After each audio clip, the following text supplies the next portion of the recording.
Hi guys, Artiar here. So for this video is about Etheria restart final test video at day 1. So I've been trying this game for the first day as a free-to-play player perspective.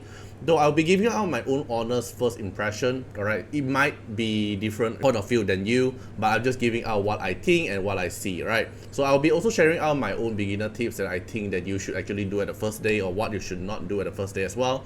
So yeah, you can also comment down what do you think after watching it. So I've been playing the game for one whole day, but cause for me when they release it is 6 PM, so I can only play like half day cause I need to sleep, right? So first impression I would say is a pretty good game. But it's more PvP focused. As we already know, when we Etheria start, it's more focused on the PvP because they're gonna encourage a lot of the RTA, a lot of arena. They even have the PvP tournament already, which they are trying to focus into esports stuff, right? So if you are a casual player, I don't think this game will actually suits you, because if you don't, because there's a lot of combination. Like this game combination, I would say is as complicated as this slide, or is as there's a lot of customization to it. It's more flexible in terms of the equipment, but at the same time, which means there's more in-depth building as well. Okay, so gameplay. So I would say the gameplay is very similar than the other turn-based game we have. So it's basically there's some PvE content for you to grind, like grinding for EXP, grinding for ascension material, grinding for equipment, and then this is grinding your divinate, which is your weapon system. But weapon they don't have to summon, they only go through grinding. So you can already, for this part here, you can already know that there's a lot of stuff to actually grind through, because like here we have to grind for the equipment. Here that was the weapon. And then here we grind through the equipment. Then their equipments, they have a lot of level until up to Inferno, and then they have different quality and different set as well. And the set here is also pretty flexible. So gameplay wise, is a very basically the turn-based kind of gameplay. So let's take this boss for example. So let's say this is the equipment grind. So in this slide it's called Ritual Miracle. Then for here it's called Trash Hole. And then we're gonna let's say we're gonna fight this boss, right? Then we're gonna challenge it, and then it's just basically like other turn-based game. If you play, like I play Dislike, right? I'm Dislike content creator, so you deploy the character that you're gonna fight, and then this is the enemy, and then you can take a look at the boss mechanic. The boss mechanic itself, and then if we click battle, we can go pick auto mode or manual mode. Then they have like S1, S2, or S3. The S3 I'm blocking now. And then at the bottom here is like they are called the turn meter, while in the slide it's called AP point, action point. So when you reach the turn meter until here, then you get your turn. Then these are the turn order, something like that. But for this part here, the turn meter, we can't really tell who is the next order, because even though we know like, okay, this is the next, this is third, fourth, fifth, but they have some speed changes. So probably when here, maybe my Freya here will actually outspeed them in a way.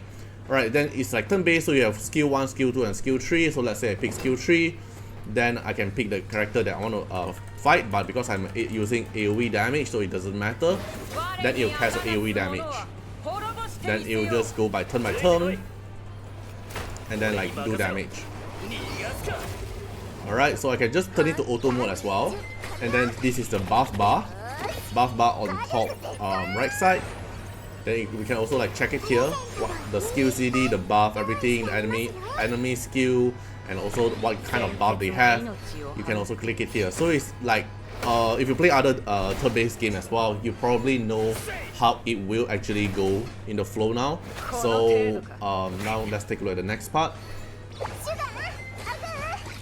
Okay, now let's talk about the art and UI. So the art and UI, in my own personal opinion, I would say that the art isn't my art style, and the UI feels a bit clunky or maybe too stiff.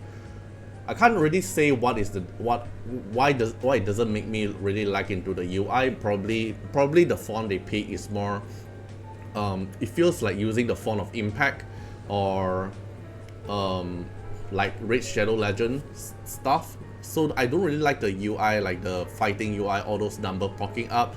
The feelings feels different. I can't tell what is the difference, but I don't really like the UI design. But character wise it's okay, but it's not really my type, because I prefer the Dislike kind of art style. but their character design is pretty good. Pretty good. Okay. These are the few characters I have currently. Okay, but if you compare this game model to like Honkai Star Rail, for example, obviously Honkai Star Rail, the 3D quality is a lot more better compared to this one, but I would say this one here is a pretty solid art and also the model itself already.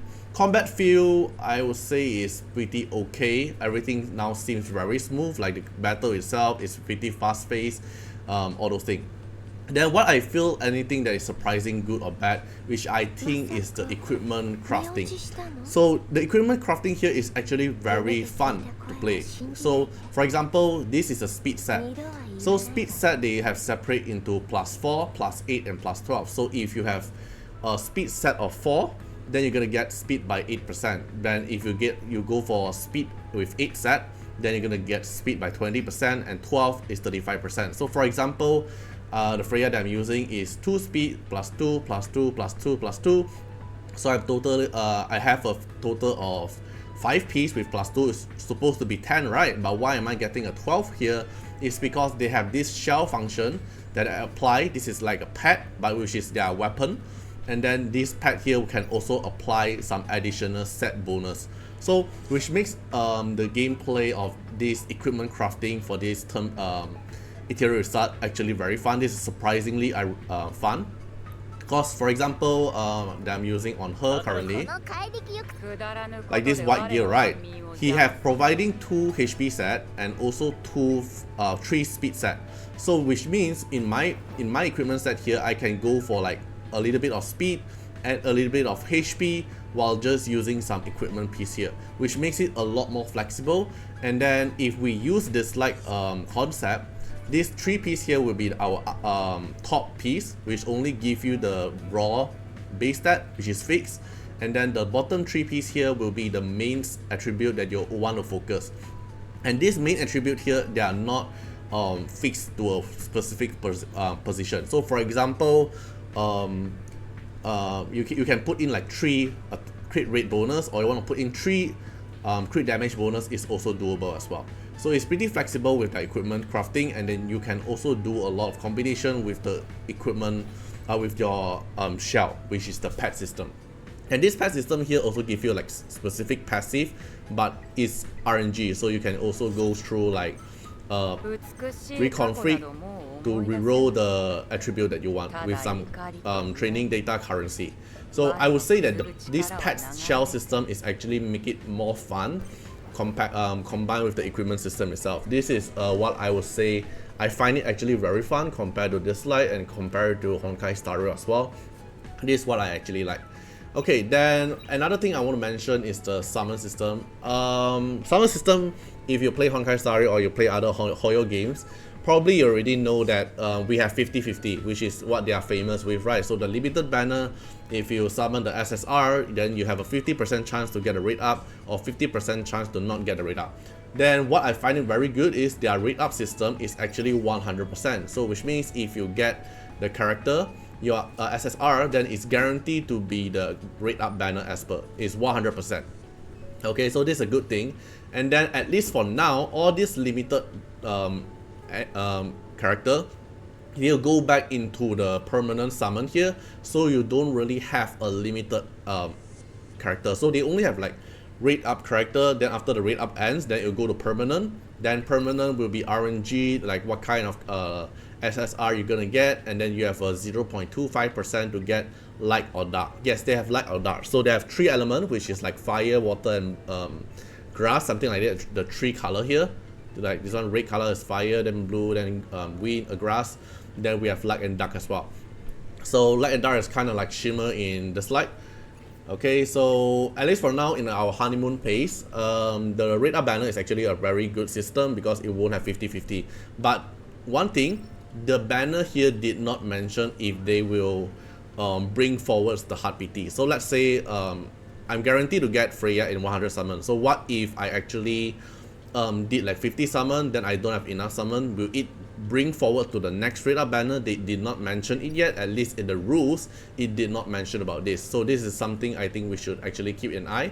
And then they also can instantly summon for your light or dark character, but it requires triple the amount of summon. So for this one here, you need 1000 crystal for you to summon Tenpu. Then for the light and dark banner, then you're gonna need 3000 crystal to summon for the Tenpu. Okay, then we have targeted summon, which is our beginner summon. You can pick any character that you want from this list to pick. So for example, I pick her and I already went for her. And then this is the dark and light summon banner, which is basically the shimmer banner. Okay, so this is something that I think is what makes this game very fun, is because of the equipment system, and the shell system is actually one of the biggest part. I would say it will make it very fun, because there's a lot of things for you to customize, but at the same time there's a lot of things to go through, because there's a lot of things to customize. It's not going to be just a copy pasting. It's going to be like you really need to craft your own equipment set. Another thing is they also bring the preset function instantly when they're gonna launch the game, which is actually a good thing, so you can share the equipment all around the places as well. This is what I am happy with the slide, because they have the formation preset, all this thing, and this game here also have the preset for you to make your life easier when you want to bring forwards with other equipment. So for example, the equipment that I'm using on her now, I can bring it back to my lane if I want. All I need to do is just come here, custom gear, confirm replacement, then I'll move it back to my lane. Okay, so there's something that I would say is I find it pretty good as well. Oh, and one more thing I forgot to mention, which is their rezo, which is the duplicate. So if you get duplicates of the character, it will only give you a little bit of upgrade. So for example, here at Freya, if you get another duplicate of Freya, then it's going to increase your base attack, defense, and HP by 5%. This one gives you your effect accuracy plus 12%. And this one here give you basic attack, defense, and HP by 5%, which is kind of like the launch of this slide. Like launch of this slide, their duplicate also doesn't matter. But at one point, if not mistaken, that a lot of players complaining about this slide duplicate is worthless, because when you keep getting a repeat as Asper, it doesn't give you any upgrade. Then after that, this slide make the rezo system into effect paid war. So like R2 here give you a brand new effect, R4, R6 give you a brand new effect, something like that. That's how it become. At the beginning of the slide release, it doesn't give you any special effect. They give you like a skill tree to let you go spread it out, like which kind of effect you want to go for. Alright, so at least for now at Etheria Start, when they launch it, the rezo here, which is the duplicate here, doesn't matter too much. So which means one copy is all you need to actually have their full kit. Right, so one copy is all you need to actually have their whole kit, but you need to upgrade the skill. And the skill upgrade here is actually very rare and very hard to get. So this is the skill upgrade thing. It's called this perfect lattice here. You only can go through pay to win method, or quest reward, or first clear reward. So I think it's pretty rare to actually get. It's just as rare as the legendary ability mon in this slide at the beginning, and then you have to go through some ascension material. So let's say this, for example, you're gonna need this kind of material. I call it the ascension material to go through this stats upgrade. Then you can only go for skill upgrade, then ascension material again, then skill upgrade. So for every character here, the material to require for skill up is a lot, and then you're gonna need a lot of stamina to grind the ascension, which is typical turn-based game that is grindy, right?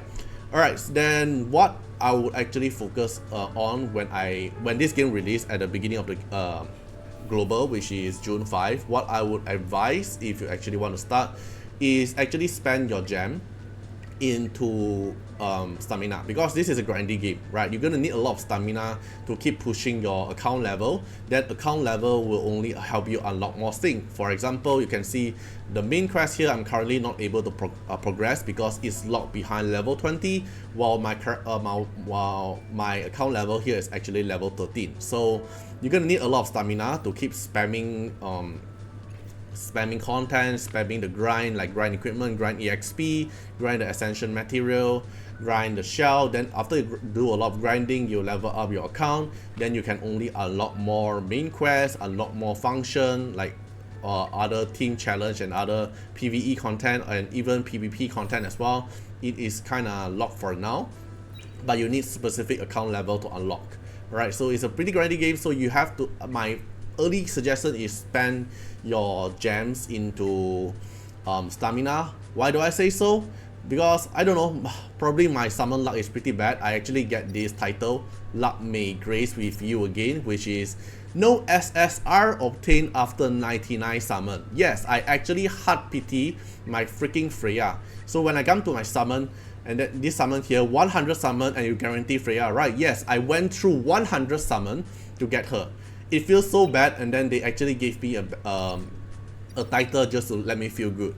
Okay, so to be honest, like I would say at the beginning, just spend your summon on the selective banner first. I kind of quit here. Alright, go for this target summon first, because target summon only need 40 summon to pick one SSR that you want. Then probably just get her at 40 summon, then you can, then this red up banner just slowly progress to it while you use your gem to refill stamina. This is my first suggestion if you want to start this game at release. And then this is also the mistake I made, because I actually went for the Freya banner first, which is 100 summon. Then I only go for the targeted summon, which I should actually go for the targeted summon, then only go for the Freya summon, which consume me 100 summon, and especially for someone like me that is so unlucky. Okay, then for now I say that my team here is pretty solid. Like I have like Freya here as a green character, we have Lilian here as a red character, I have Tiamat here as a blue character, and they do a decent amount of damage as well, and it's pretty useful. But yeah, this is my own first day impression, I would say, comparing with this Light and Honkai Star Rail, because I do play Honkai Star Rail for a bit, and then I play Zealous Zone for action game. I play AFK Journey for AFK game, and then I play this Light as my main game. It's a turn-based game, so that's one of the reasons why am I trying this game. So should you play this game? If you are a PvP focused player, definitely you can give this game a shot, because they are they did mention that they are gonna be a PvP focused game, and they will try to make esport and some PvP tournament as well. And they have very in-depth equipment build, like I mentioned just now. The equipment set with the shell combination here is actually very fun, and a lot of in-depth customization.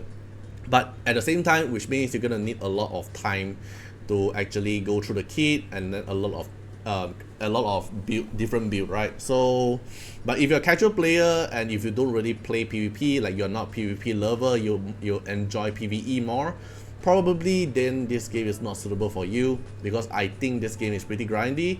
And even though like the character is pretty free to play in a way, right? Because their character, one copy is all you need, which is actually a very good thing.